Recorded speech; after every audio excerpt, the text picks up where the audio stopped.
Hello, everyone, and welcome to today's exciting webinar. I'm Tim Stark and the host of today's exciting event.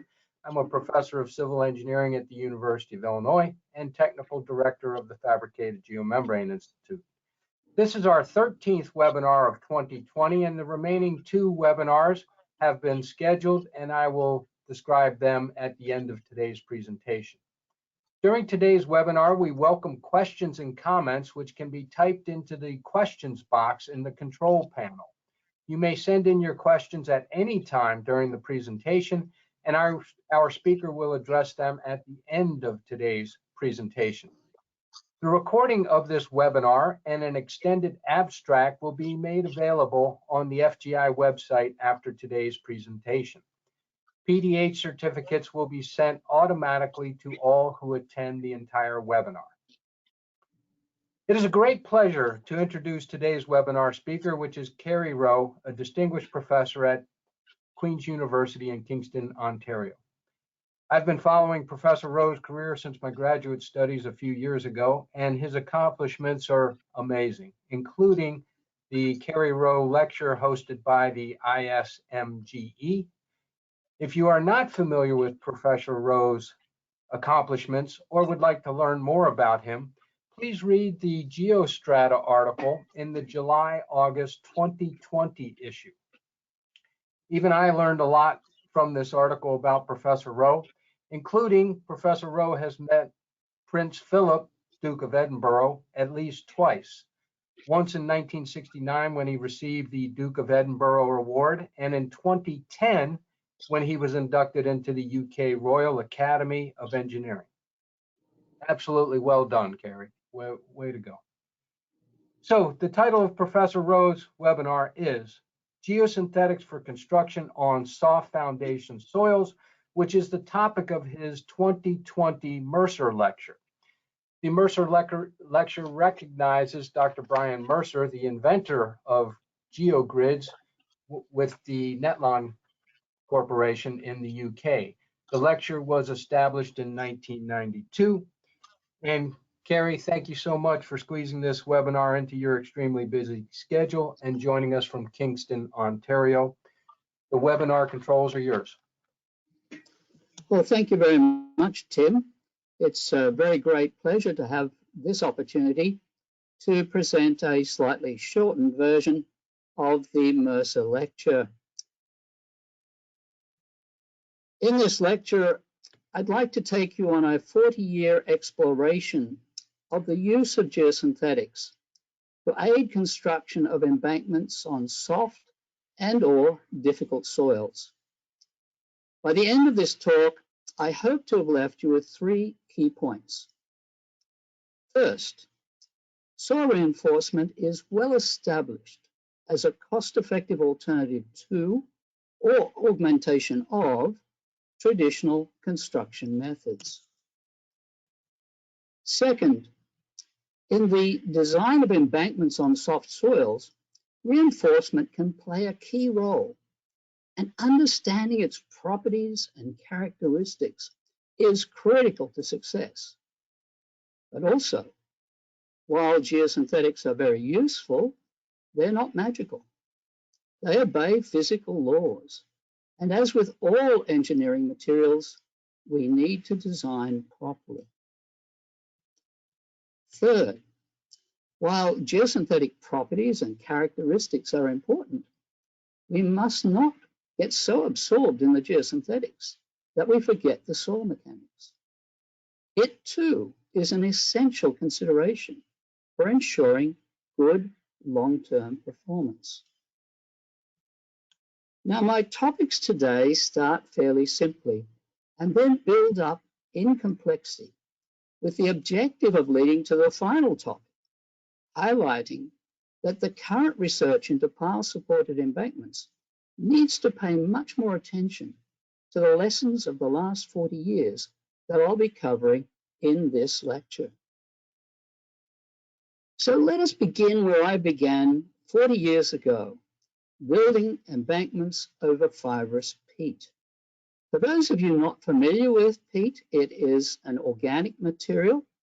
It is invariably saturated in many applications, and that means that it has a very low effective stress because there's a very low shear strength resulting from that. And so a very important part of the design of embankments on peat is controlling the excess pore pressures. And one of the parameters we'll talk about is B bar.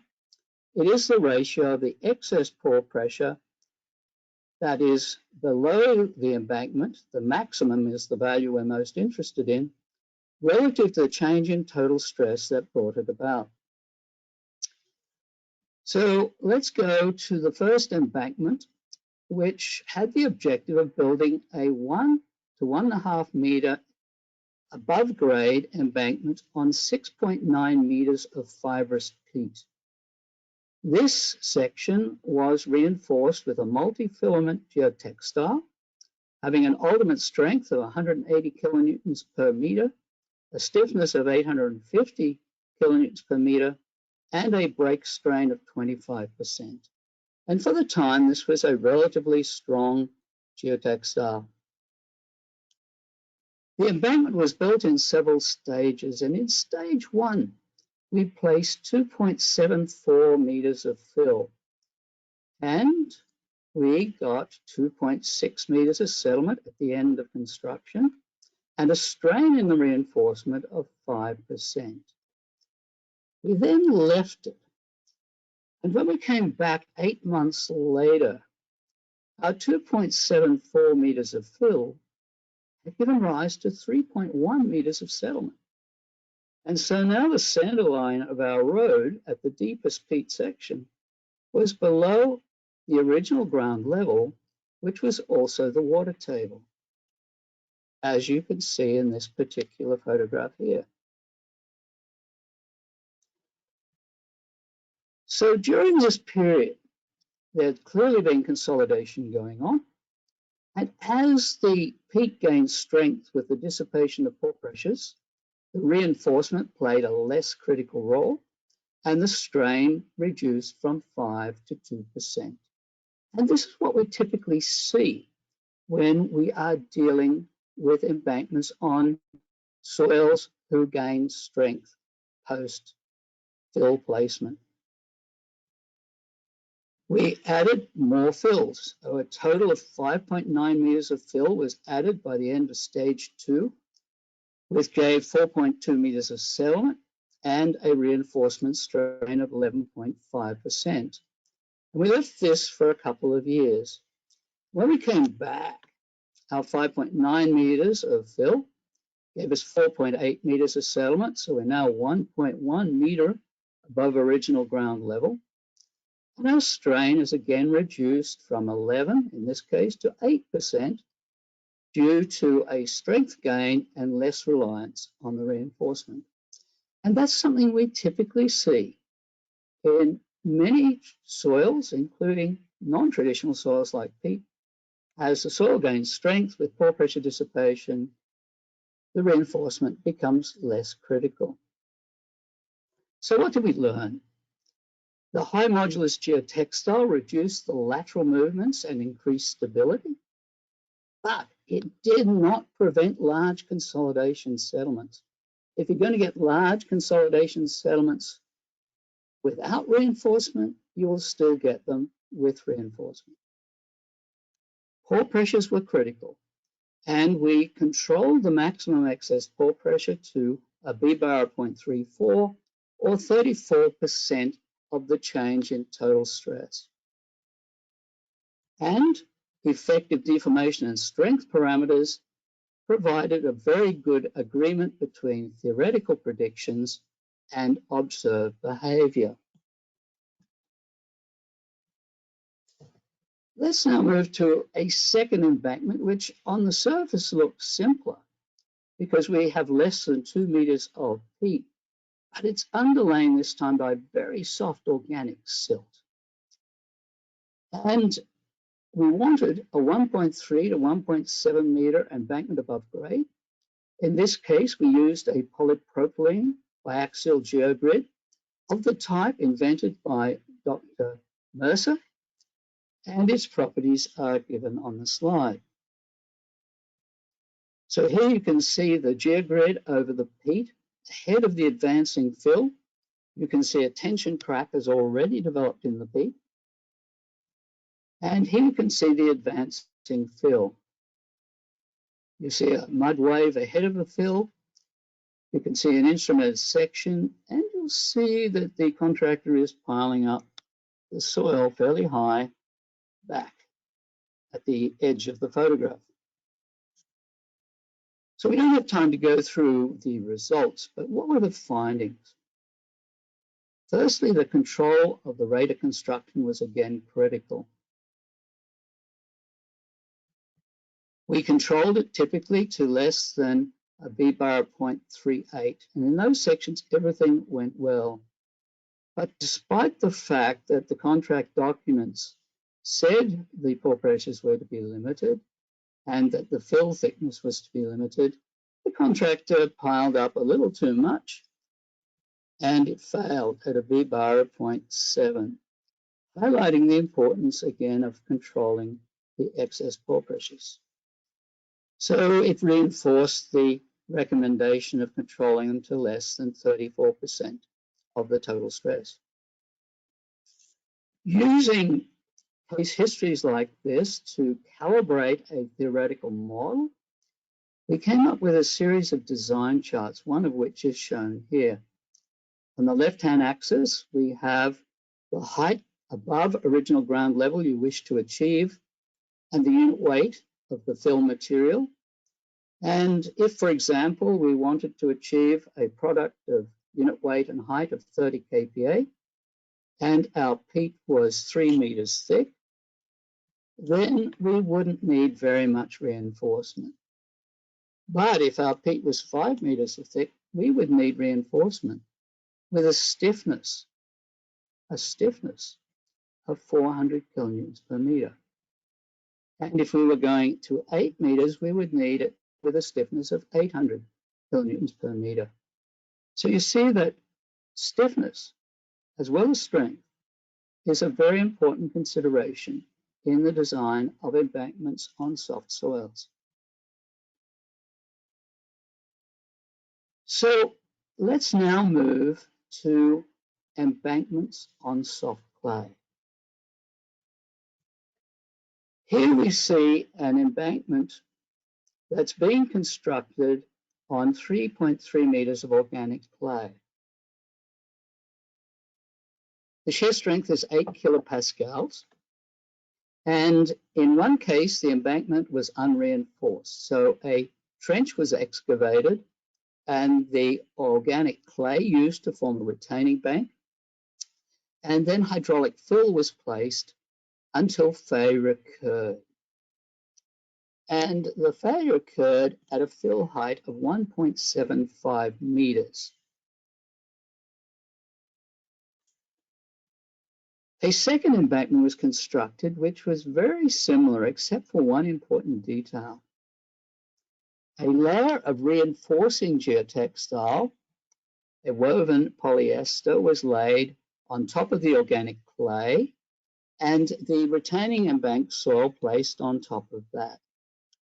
This was a very strong and stiff reinforcement for the time, and the embankment was constructed to 2.75 meters before it failed. That's 60% higher than without the reinforcement, and it highlights empirically the effectiveness of the reinforcement. Now, if we analyze the unreinforced embankment using either traditional limit equilibrium or finite elements, we get the same result, and that is a failure occurs at a fill height of about 1.8 meters due to contiguous plasticity and the development of a failure mechanism that is perpendicular to the firm base and through the toe of the trench. Exactly what you'd expect. Now let's look at the reinforced case, and in this situation, at the height at which the unreinforced embankment failed, you can see that we do not have contiguous plasticity. The reinforcement is carrying some of the load, and therefore the soil has not yet completely failed.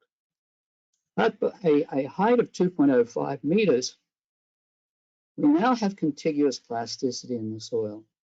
There is a potential failure mechanism that has the shear strength mobilized fully along it, and all that's holding the embankment together is the reinforcement.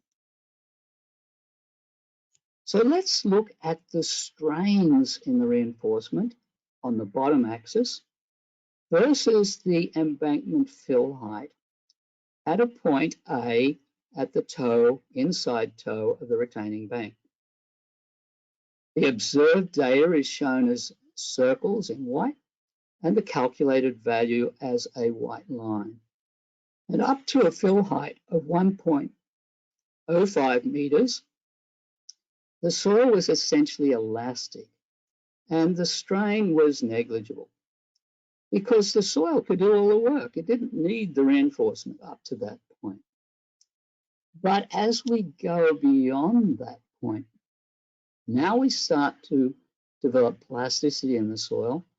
And at a height of 2.05 meters, we have a contiguous plastic zone. Now it happens that that height, 2.05 meters, also corresponds to the height that would be the working height with a factor of safety of 1.3. And so at that point, our strain is still only about 1%. The soil is doing most of the work. The reinforcement's doing a little bit, but it's mostly there to provide our factor of safety. But once we go beyond this, now the reinforcement has to do all the work. And so you can see it is increasing its strain very rapidly until failure occurred at a strain of 3.3%. This is well below the failure strain of 10% for this reinforcement. And in this case, the failure was not due to a reinforcement failure, it was due to pull out of the reinforcement, due to inadequate shear strength between the reinforcement and the organic soil above and below it. So let us now turn our attention to reinforcement on a soil where we need to take advantage of pore pressure dissipation. And so we're going to use prefabricated vertical drains. PVDs, or prefabricated vertical drains, have been around for decades. And a very nice, relatively recent case published in Geotextiles and Geomembranes looked at 4 dikes on a soft clay and explored the effect of reinforcement, PVDs individually and together. Where it was used, a high-strength reinforcement was used, and where PVDs were used, they were located at a spacing of 1.5 to 2 meters apart. What they found in this study was that neither reinforcement nor PVDs alone were sufficient to achieve their required design heights. But the combined use of reinforcement and PVDs increased the factor of safety by 50 to 70%. The reinforcement increased the stability and allowed more fill and consolidation and therefore strength gain with time. The PVDs played an important role in accelerating consolidation and settlement. And what this meant was that the PVDs, by allowing faster pore pressure dissipation, allowed faster strength gain of the foundation soil. Now, I mentioned that a very high strength and stiffness reinforcement was used in that case. Let us explore the effect of reinforcement stiffness, where we are using PVDs and reinforcement. So here we have a plot of embankment fill thickness on the bottom axis and net embankment height defined as fill thickness minus the maximum settlement on the left-hand axis. And you can see unreinforced, we can get up to about 2 meters. With reinforcement and stiffness at 250 kilonewtons meter, we get a little bit more, but not that much. At 500, we're getting up to 3 meters. At 1,000 kilonewtons per meter, we're getting up to 4 meters. And at 2,000, we're getting over 6 meters above original ground level, but still getting significant settlement. As I said before with peat, it's equally true with clays. If you're going to get large consolidation settlements without reinforcement, you'll get large consolidation settlements with it. What the reinforcement does is it minimizes the deformations due to plastic failure in the soil. So now we have been considering the behavior of embankments on what I would call traditional soils. They are soils where after you complete placement of fill, the pore pressures dissipate, the soil gains strength, and everything does what we learn in traditional soil mechanics. Unfortunately, life is not always that simple. We're now going to talk about rate-sensitive clays. You might be tempted to say to me, but Kerry, all clays are rate-sensitive, and of course you would be right. But we're going to talk about especially rate-sensitive clays. In a classic paper, Crooks et al. Looked at 31 embankments in North America, and 35% of them, instead of doing the traditional thing of having pore pressures dissipate after the end of construction, actually saw pore pressures increase after the end of construction. And on these soils, the critical time with respect to stability is not the end of construction. It is sometime after the end of construction. Now, because of this, and because of problems that the Department of Transportation in New Brunswick have been having, we got to investigate for them the beneficial effects of using soil reinforcement. We built 2 test embankments, one with and one without reinforcement. I will just talk briefly about the reinforced section. It was on a rate-sensitive, soft organic clay silt. The properties are given there, but the one I draw your attention to is the liquidity index. It was greater than 1 for depths of 1 to 6 meters, only just greater than 1. But one of the things that we find often with these extremely rate-sensitive soils, where the pore pressures increase after the end of construction, is that they typically have a liquidity index around 1 or higher. This had a fairly strong woven polyester geotextile, and it was constructed to a fill thickness of 8.2 meters.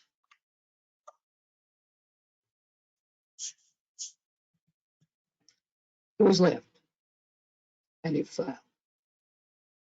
You can see the instrumentation at the toe of the embankment has now been uplifted about 2 meters from what used to be a flat field when the failure occurred. So what did we learn from this? We had a viscous type failure at a height of 8.2 meters due to creep and pore pressure increases in the foundation soil. And so the critical time with respect to the stability and hence the shear strength was sometime after the end of construction. And failure occurred when the pore pressures had built up sufficiently that the shear strength had decreased to the point it could no longer sustain the load it had been carrying. It was found that the traditional field vein overestimated the shear strength of the soil even after you apply typical corrections for plasticity index. But the reinforcement did play an important role. Compared to the unreinforced section, it significantly increased the failure height and reduced viscoplastic deformations. Again, we need to think about the reinforcement. I mentioned to you that for traditional soils, we don't worry quite so much about the reinforcement after the end of construction. It is there to make sure that we can build the embankment, and as pore pressures dissipate, the soil gets stronger, the strains in the reinforcement are reduced. That is not necessarily the case when we're dealing with rate-sensitive soils. And to illustrate that, we're going to take a soil and we're looking at conditions as in the field test case we examined a minute ago. We're plotting here time on the bottom axis and the largest reinforcement strain in percent. And the design height is 6.75 meters based on a factor of safety of 1.3. The field range strength adjusted for plasticity index and an allowable reinforcement strain of 5%. And you can see here that at 500 hours, our reinforcement strain has reached the design strain of 5%. At the end of construction, it is slightly more at 6%, not much different. But what is interesting is what happens after that. And this is exactly what we observed at the test embankment. The strain in the reinforcement kept increasing. And for reinforcements such as we used at Sackville in the previous test case, and for many types of reinforcement, that failure strain is often around 11.5 to 13%. So if that break strain is in that range, we would expect the embankment to fail between 12 and 21 days after the end of construction. If our reinforcement could sustain a higher strain, then if we could exceed 16% strain, we'd be able to hold the embankment together. But the point there is that just using the vein strength with traditional corrections and not allowing for the rate sensitivity is not going to give you a good performance, even with very good reinforcement. Remember, don't forget the soil mechanics. I don't have time to go into all the details of how you design for that, but if you're interested, there is an ASC paper dealing with it. Now, we've just been dealing with viscosity of the soil, but many geosynthetics also have viscous behavior. So that's not so critical in our traditional soils, but it becomes very important when we've got rate-sensitive soils. So let's explore the effect of rate sensitivity of the reinforcement. Again, we are going to look at long-term reinforcement strain against net embankment height. And our first case is on a rate-sensitive soil where we construct at 10 meters a month. And for rate-sensitive soils, the rate of construction is a very important parameter. And in this case, if we were prepared to tolerate a long-term strain of 3%, which is pretty good, we could get to 2.9 meters. If we were prepared to accept 5%, we could get 5% higher at a little over 3 meters.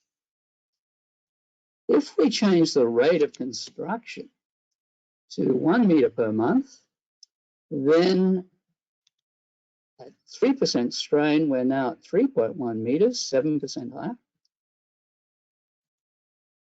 And if we now turn our attention to the effect of the rate sensitive of the reinforcement, we recall that for the first reinforcement, which is a rate sensitive reinforcement, At 5% strain, we could get to 3 meters. For less rate sensitive soil, we could get to 3.4 meters at a construction rate of 10 meters per month. Considerably higher, 12% higher, than we could get with the more rate sensitive reinforcement. So the rate sensitivity of soil matters, but so too does the rate sensitivity of the reinforcement. Once again, I don't have time to dwell on this and how you design for it, but if you are interested, there's a 2011 paper which gets into the details. Now let's turn our attention to floating column supported embankments. We're going to look at a number of situations. Firstly, what do we mean by a floating column supported embankment? It is an embankment on a soft soil where we have a series of columns. They could be traditional concrete piles, but they could be amended soil, like deep mixed soil. And we might well put a reinforcing layer over the top of that, a load transfer platform of granular material, and then our embankment fill, which is also often granular. We're going to look at a case history and the analysis of it for a full-scale series of embankments built in France to explore the situation without piles or reinforcement, with piles but no reinforcement, and with the combination of the two. Because of time, we'll only look at the situation where there was no reinforcement and where the reinforcement was used, and there are piles used in both cases. Without reinforcement, the pile head settlement was about 10 millimeters, and the settlement halfway between the piles about 130 millimeters, with a differential between the two of 120 millimeters. When the reinforcement was used, the pile head increased to about 30 meters, but the subsoil decreased to less than 80 millimeters, and the differential reduced by more than a factor of 2 to less than 50 millimeters, showing that the interaction between the reinforcement and the columns is important. Now let's turn our attention to a situation where we use reinforcement and PVDs. So we're going to try and get some pore pressure dissipation.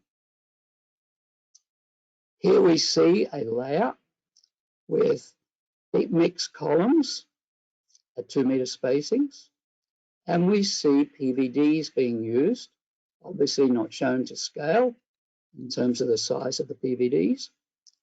And we are going to analyze a cross-section through this. We're going to be particularly interested in a point halfway between the deep mix columns and halfway between the PVDs. We're going to be interested in it at the top, where we're going to be particularly interested in settlement, and we're going to be interested in it at the center line at the bottom of the deep mix column elevation, and there we're going to be particularly interested in pore pressures. So we're going to plot the excess pore pressures firstly versus time at our point A. And if we had no PVDs, we get the results shown in yellow. In this case here, because of the rate of construction, we didn't see a lot of benefit halfway between the piles and the PVDs in terms of pore pressure at the end of construction. But with time, we will see a benefit. Without the PVDs, we're at 68 kilopascals. after 3 months. And it took 7 odd years before we were almost fully dissipated in pore pressures. With the PVDs, as I said, not much benefit at the end of construction. But after 3 months, instead of 68 kilopascals, we're at 23. And we're at over 99% pore pressure dissipation in 1.1 year. So the PVDs, the deep mix columns, and the reinforcement are all working together. But what's it mean for settlement? So now we plot the crest settlement versus time, and we see that without PVDs, it takes us around 11 years to get around 0.6 meters of settlement. And it takes about 7 years before we reach that point. With PVDs, we have 30% less settlement, and we get there in about a year.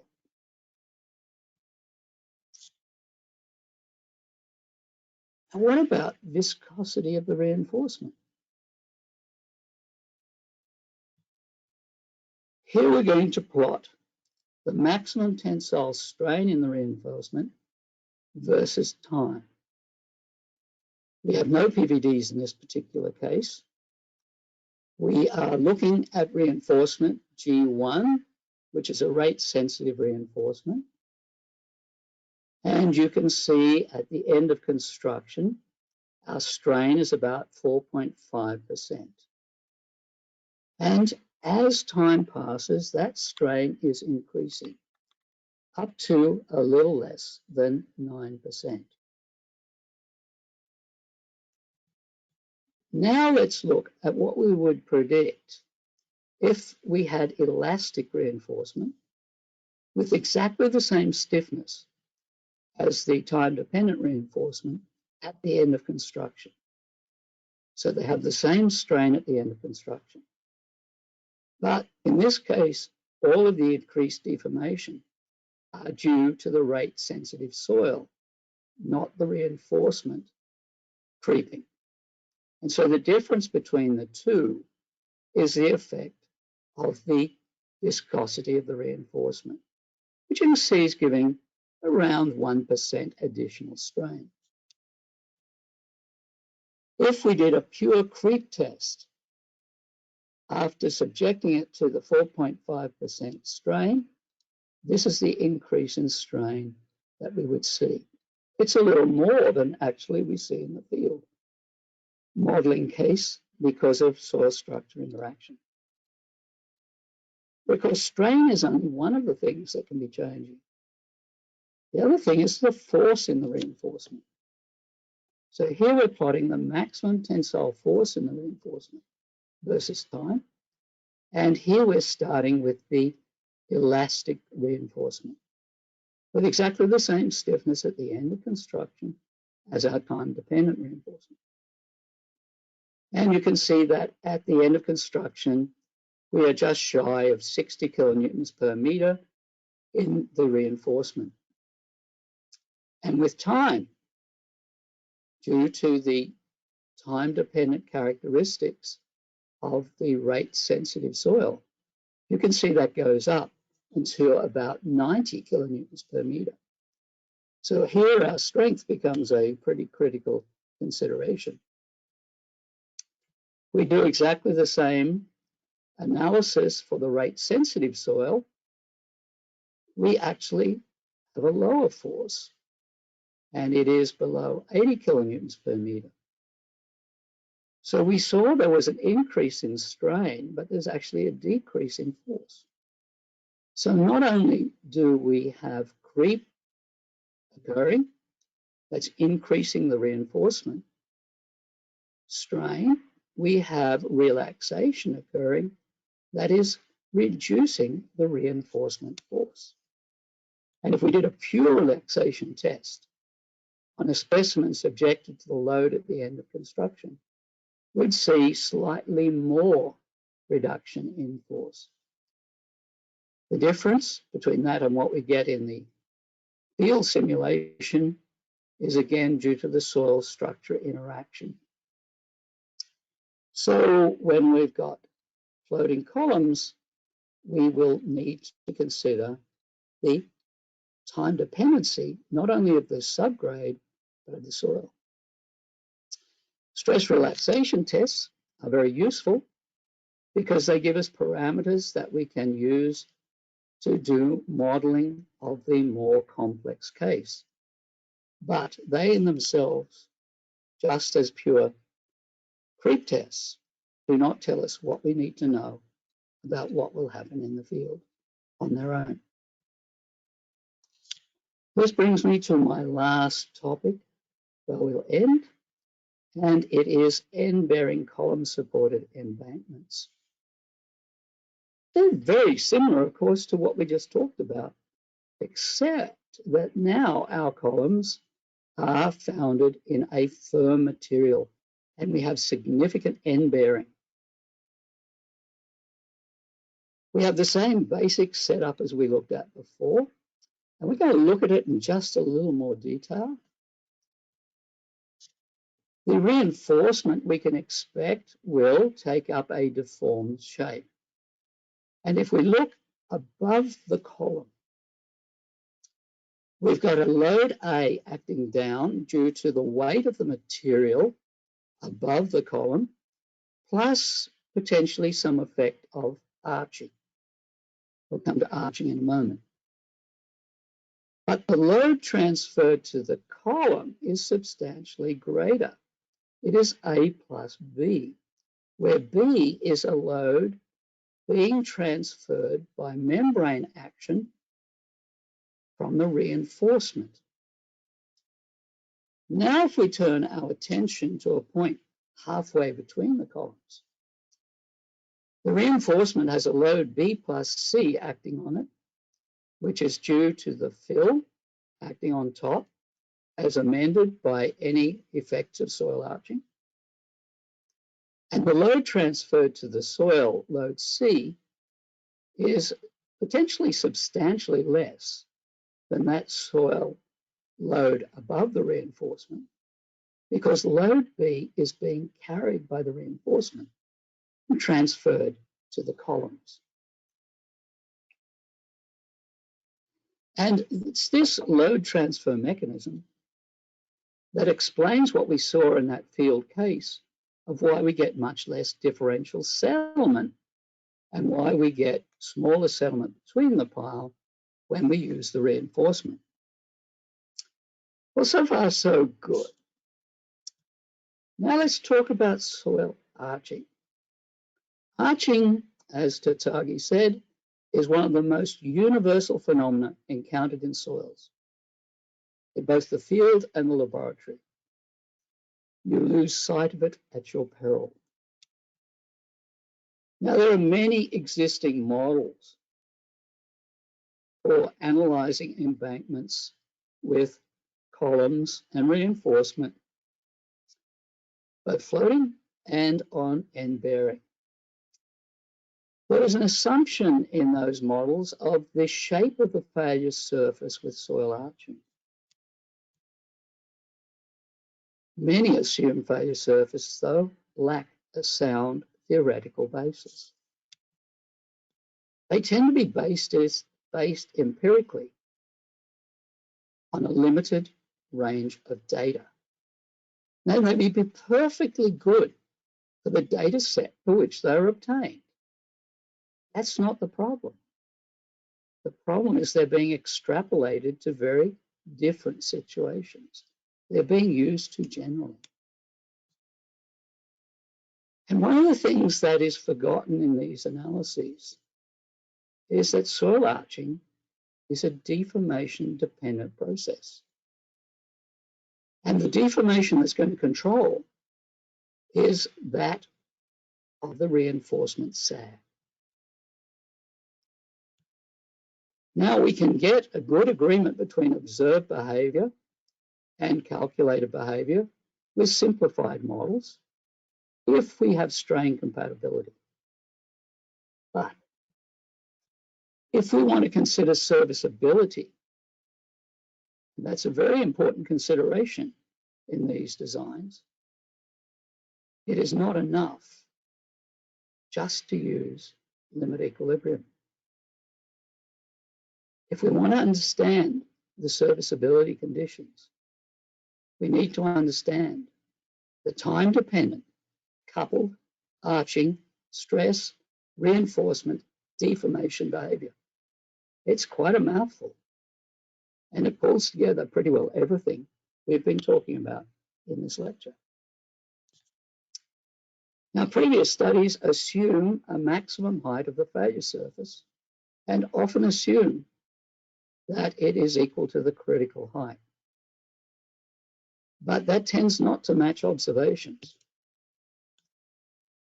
Because the failure surface is a zone of high distortion, it is very unlikely to be a plane of equal settlement and therefore the appropriate height.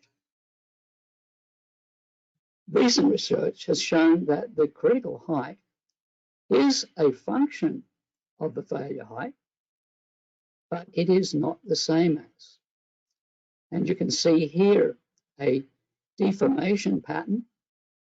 You can see that the failure surface is shown, but there is distinct distortion well above that before you get to the critical height. So if we want to design for maximum arching, we need to ensure strain compatibility,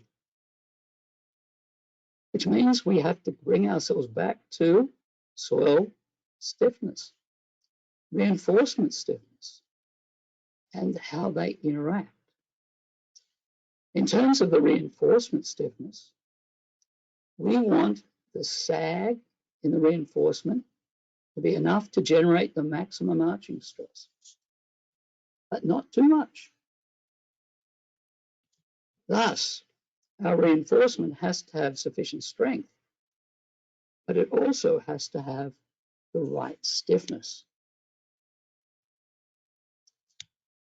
So if we want to think about serviceability assessment for these types of embankments that are pile supported with reinforcement, with or without PVDs, we need to consider how long it takes to get working conditions to develop.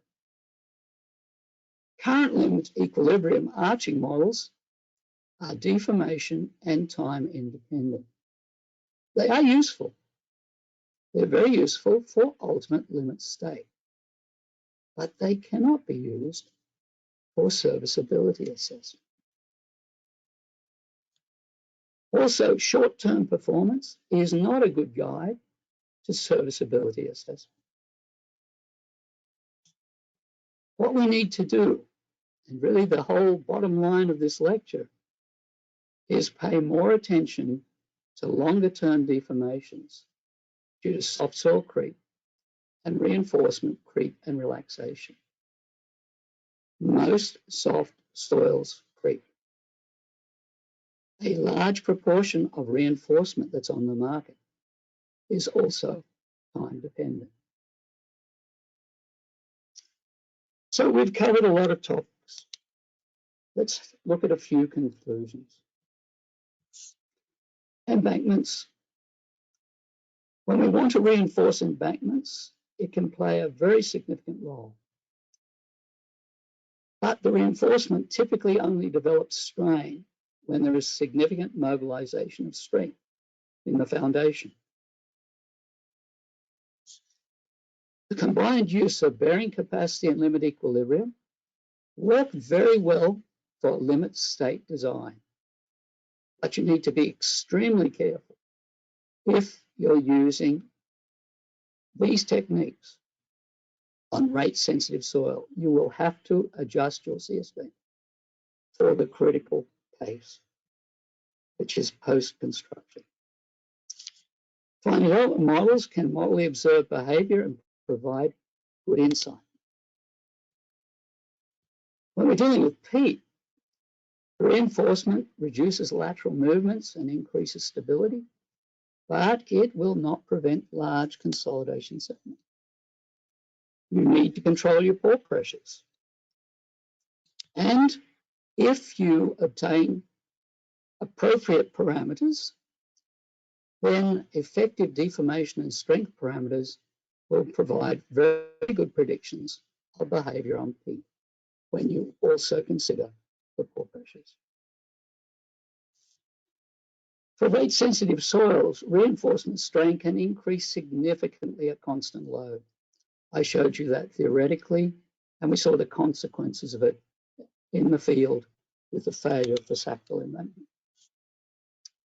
For a given embankment height, stiffer reinforcement can reduce creep in the foundation. The most critical time with respect to stability for rate-sensitive soil is sometime after the end of construction.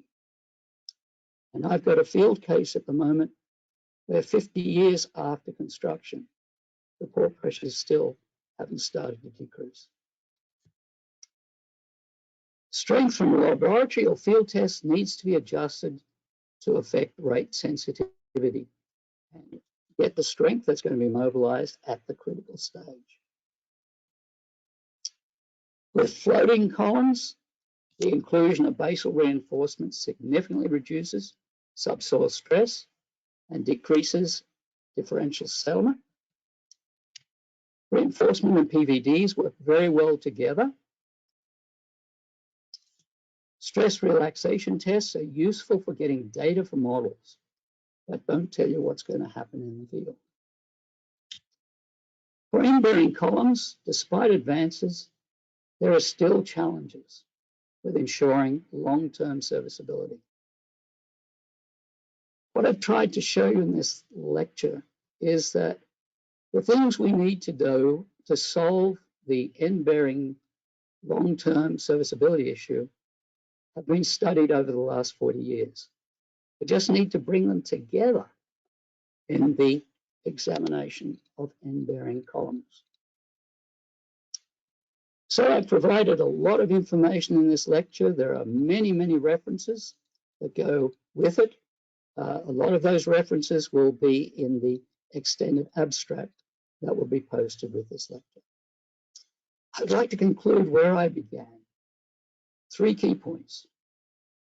Soil reinforcement is established cost-effective alternative to or augmentation of conventional construction methods.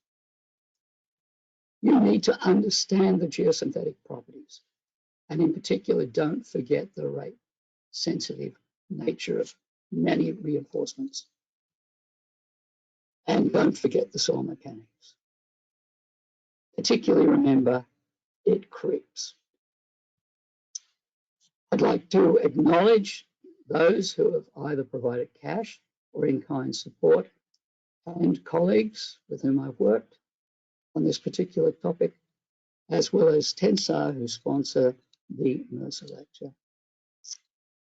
So with that, I thank you, and Tim, I hope we've got some time for questions.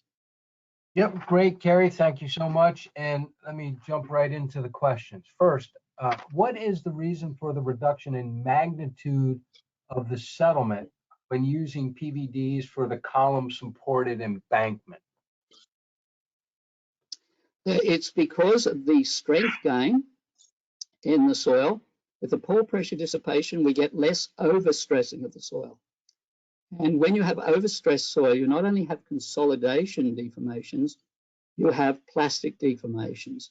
Soil is pushed out laterally and forms mud waves, for example, as you saw in one slide. And we reduce that substantially by allowing the pore pressures to dissipate. So they don't get rid of the consolidation settlements, but they get rid of what we might call the ungrained settlement that's due to plastic deformation. Or if not get rid of it, at least substantially reduce it. And that's the explanation. Right. Okay. Next, you mentioned soil mechanics and the importance of it, which is great. So what about soil shear strength? You need strains to mobilize the reinforcement. So should people be using a post-peak or maybe even residual strength instead of a peak strength of the soil? Well, I So it's a bit more complicated than that. Obviously, if you use a residual strength, you're likely to be on the conservative side. And peak strength could well be on the unconservative side. I know this is a good debate that you're very interested in, Tim, so I'm going to tread lightly here. I would say that I would prefer that you actually look at the rate-dependent characteristics of the soil and make an assessment in that way. Okay. But you have to, you mentioned limit equilibrium and bearing capacity analyses. You have to go in with some kind of strength. So is there some guidance like 50% or halfway between peak and residual, or 75% or something like that? Well, as you know, that's a dangerous field to walk into, pushing me into a minefield there. Yep. And I'm going to sidestep the mines. I would say, and one of our papers that I referenced but didn't talk about discusses how you go about doing that. It's a lecture in itself. Unfortunately, it's not something that you dismiss in 5 minutes. What you're talking about are very simple techniques that you can use, but have their limitations. And of course, there are whole lots of different opinions on which of those between peak and residual you should be taking. I'm suggesting that if the project's important, you can actually look at the time-dependent characteristics of the soil and gain more informed insight into how you pick your strength. I'm not taking the simplistic approach. Okay. Next one, three-dimensional effects. So if a uniaxial reinforcement is used, are there three-dimensional effects? Obviously, it's stronger in one direction than another direction. Is that a problem? And if so, should we use more biaxial or even more dimensional reinforcement? It's a good question. It depends entirely on your particular application. If you're building just a plain embankment without piles on it, generally the critical dimension is going to be perpendicular to the axis of the road, and you'll get much less strain along the axis. And therefore, a uniaxial material with its strength laid across the road makes perfect sense. If we're dealing with things like column supported, it becomes a little bit more complicated because you have a three-dimensionality around the column locally, but you still also have a preferential direction in terms of perpendicular versus parallel to the embankment.